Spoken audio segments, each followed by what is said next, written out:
tidak diawasi, maka kalau kita pakai adagiumnya Lord Acton, power tends to corrupt, absolute power corrupt absolutely. Kekuasaan itu cenderung disalahgunakan, dan kalau kekuasaan itu nggak diawasi, itu bisa menghadirkan penyalahgunaan yang absolut. Nah, karena itu kami belum melaporkan ini pada hari ini terkait dengan pengawasan transfer dana pusat ke daerah, karena emang ini baru kita lakukan pada periode kami sekarang ini. Selanjutnya terkait dengan fokus 2025, tadi kami katakan satu, kami akan fokus pertama kali ini revisi Undang-Undang ASN, Undang-Undang 20-2023. Fokus pertama adalah ingin membangun sistem merit yang merata secara nasional. Mungkin akan kita mulai dari eselon 2 ke atas, itu semua akan menjadi ASN pusat. Agar kemudian kepala dinas, sekda, dan seterusnya itu bisa dirotasi dengan cukup baik secara nasional. Orang jangan berkarir dari awal jadi CPNS di kabupaten, pensiun di kabupaten itu, padahal kualitasnya luar biasa. Dia sudah S2, S3, dapat beasiswa ke luar negeri, pulang ke kampung lagi, kapasitasnya kemudian menjadi menurun, karena harus pulang ke kampungnya. Kita kasih kesempatan orang-orang baik ini untuk punya rotasi secara nasional. Polisi, tentara, jaksa itu bisa rotasi nasional, maka ASN juga kita harapkan punya kemampuan itu. Bagaimana mekanismenya nanti kita akan bicarakan di revisi undang-undang. Yang kedua, kita ingin agar netralitas ASN lebih baik. Maka itu kemudian residu-residu pilkada kemarin yang membuat ASN kita tidak netral, itu kita coba untuk dibenahi di undang-undang ASN. Fokus yang kedua adalah sektor pertanahan. Kita ingin menegakkan hukum pertanahan pada satu pihak yang saya katakan, kemudian pendapatan negara bisa kita genjot.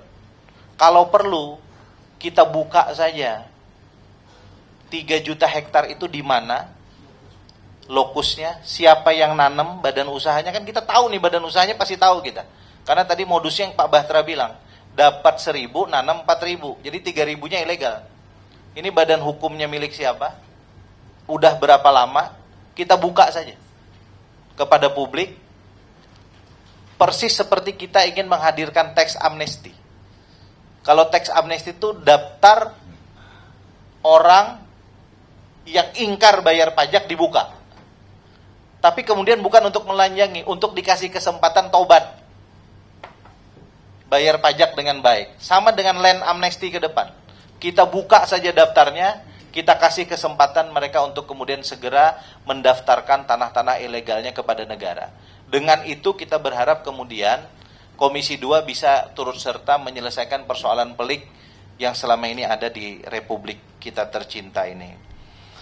Yang terakhir terkait dengan konflik agraria yang bisa diselesaikan rata-rata kalau rakyat berhadapan dengan swasta. Tapi rakyat berhadapan dengan negara, dalam hal ini BUMN, itu kurang bisa. Nanti ini Mas Bimo kita kasih tugas khusus saja ini nanti menyelesaikan, karena mantan pimpinan Komisi BUMN 10 tahun di Komisi 6, ini mungkin ditugaskan Ibu Ketua Umumnya ke Komisi 2 untuk menyelesaikan hal ini. Malu juga kita, negara mau menegakkan hukum, sementara bagian dari negara sendiri yang nggak taat hukum. Saya kira kalau periode lalu ada panja terkait dengan evaluasi HGB, HGU, dan HPL, kita nanti hidupkan lagi Januari. Panja ini salah satunya kita minta izin ke pimpinan DPR nanti memanggil Menteri BUMN lah, dan beberapa direksi BUMN yang selama ini kita sinyalir tanah-tanahnya bermasalah dengan rakyat. BUMN di sektor perkebunan misalnya, BUMN di sektor kehutanan, ya. Kemudian BUMN yang banyak menggunakan lahan, yang kemudian mudah sekali kemudian tersulut sengketa dengan masyarakat, kita akan panggil. Isunya bukan hanya HGU sebetulnya, tapi juga ada HGB. HGB itu apa? BUMN punya pelabuhan di atas tanah yang diklaim milik masyarakat. BUMN punya pabrik, ternyata dulu di situ ada tanah masyarakat yang nggak selesai, tapi pabriknya dibangun. BUMN punya bangunan, ternyata juga bermasalah. Dan yang terakhir ini, saya dapat data terakhir dari Pak Bahtra, bukan hanya BUMN, kementerian lembaga pun punya modus yang serupa. Ada tanah, satu bidang tanah, milik perorangan atau swasta, di sampingnya punya kementerian tertentu, karena kementerian malas ngukurnya, pada saat pendaftaran aset ke Kementerian Keuangan, tanah milik perorangan diklaim menjadi milik, padahal nggak ada bukti, baik sertifikat dan lain-lain. Dan Kementerian Keuangan tanpa cek memasukkan ke daftar aset negara.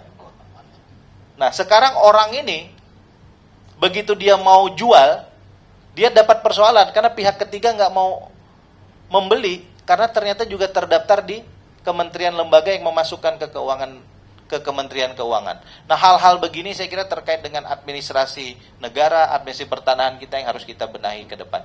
Silakan kalau ada yang mau menambahkan. Kalau tidak, kita cukupkan ya. Saya ucapkan terima kasih kepada rekan-rekan sekalian. Mohon maaf kalau ada kekurangan dan kekhilafan. Selamat tahun baru, selamat berlibur semua. Semoga Tuhan Yang Maha Esa, Allah Subhanahu wa taala selalu membersamai kita. Billahi taufik wal hidayah. Assalamualaikum warahmatullahi wabarakatuh. Selamat siang, salam sejahtera untuk kita semua.